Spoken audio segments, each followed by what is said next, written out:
Bueno, estaban preguntando, y muy buena pregunta, de cómo juega, cómo dirige. ¿O a qué juega? Robert Dante Siboldi.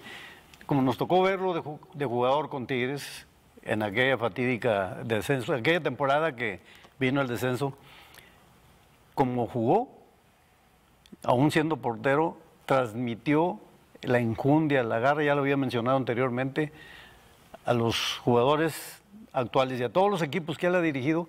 Hubo entrenadores, seguramente se preguntaban, y bueno, ¿y qué sistema táctico estaba empleando? Porque jugaba distinto. Nunca se vio jugar de la misma manera. ¿No? Él jugaba de acuerdo a cómo jugaba el rival. ¿Y cuántos rivales se enfrentó? ¿Cuántos equipos jugó? ¿Dirigió? A lo Manolo Lapuente. A Manolo Lapuente. Sí, empírico, por decir así, pero estudioso y táctico. La clave, es mi opinión muy particular, espero no equivocarme, porque yo lo descifro así. Un técnico indescifrable, que todo entrenador que lo enfrentaba y buscaba la manera, oye, ¿cómo juega este cuate? En el partido de manera, desde el pasado, jugó así, pero lo ves jugar al siguiente partido y te enfrentas a él diferente a lo que él esperaba. Técnicos hay que preguntarles a los técnicos, pero yo siento que Robert Dante Siboldi tiene su propia fórmula para dirigir y su propio estilo y es indescifrable. No juega siempre igual, juega distinto. Obviamente las circunstancias en las que vino Robert fueron muy complicadas. Llegó a cuarto para las 5 y ya estaba con el tema de la Conca y con el tema de la liguilla. Era muy complicado que él implantara un plan de juego. Es más, haber sido muy complicado para él, incluso hasta tener un entrenamiento táctico por lo mismo de que estaba 3 días para jugar y luego entró todo este vuelo, ¿no? Y entró perdiendo. Y entró perdiendo. Toda la razón, Jaime, toda razón. Levantarte. Lo que sí es que fue muy valiente en todo. Yo creo que trae una fortaleza mental digna de admirarse. Eso es lo que... Porque primero tuvo que luchar contra él mismo al aceptar el reto, que era un reto bastante difícil. Que era una papa ardiendo, José Juan, sí, no caliente. Sí, era un carbón en donde ya la carne ya se te había pasado. Entonces, acepta el reto y dice, ¿y ahora qué voy a hacer? Eso contagia. Y para mí creo que es tan poderoso mentalmente porque desde el inicio nunca buscó excusas. Ganaba o perdía, pero él decía las razones. O él decía sus razones, pero nunca esquivó, nunca malinterpretó, siempre fue muy fuerte emocionalmente. Y eso, pues obvio, en los ¿cuántos partidos dirigió? 5 o 6. Un poquito más. ¿Lo transmitió? 7 o Sí, lo contagió. Sí. Fue una pandemia colectiva. Oye, y a final de cuentas creo que... Un poquito así le pasó a Mohamed, ¿no? ¿Te acuerdas? O sea, Mohamed llegó cuando fue... 2019. Sí, llegó en la recta final. Llega hasta la final y en el último juego parecía que iban a humillar a Rayados. O sea, era muy complicado. Iba perdiendo. Perdiendo allá. 2-0. 2-0, fíjate, muy parecido. Curiosamente, y le da el la marcador vuelta. más engañoso. Curiosamente, los torneos que inició no los coronó y sí. Así es. De Siboldi hay que decir que a mí me gustó eso, que creo que conectó con la gente, de que sí fue muy valiente. Y algo que llama la atención, César, que tuvo mucha identificación con el portero Nahuel.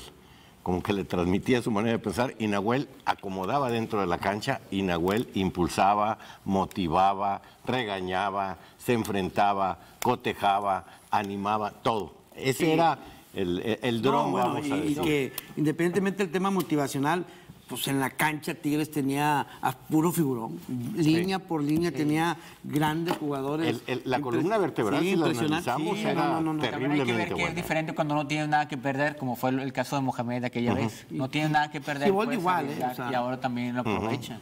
Sí, y esos factores de la experiencia tan marcada en cada una de sus líneas fue lo que finalmente terminó cayéndole encima a Chivas. En el partido que ellos ya ganaban 2-0 y poco a poquito se fue desdibujando Chivas. No dejó y ahora están reclamando que hasta alineación indebida y no sé qué. Sí. Ya son argucias muy coyoteras esas. Fíjate que Chivas tiene la gran ventaja que cuando gana dice ganamos con puros mexicanos. Sí. Y esta vez... Cuando pierde, pues perdimos con 5 canteranos. Nosotros traemos muchos refuerzos.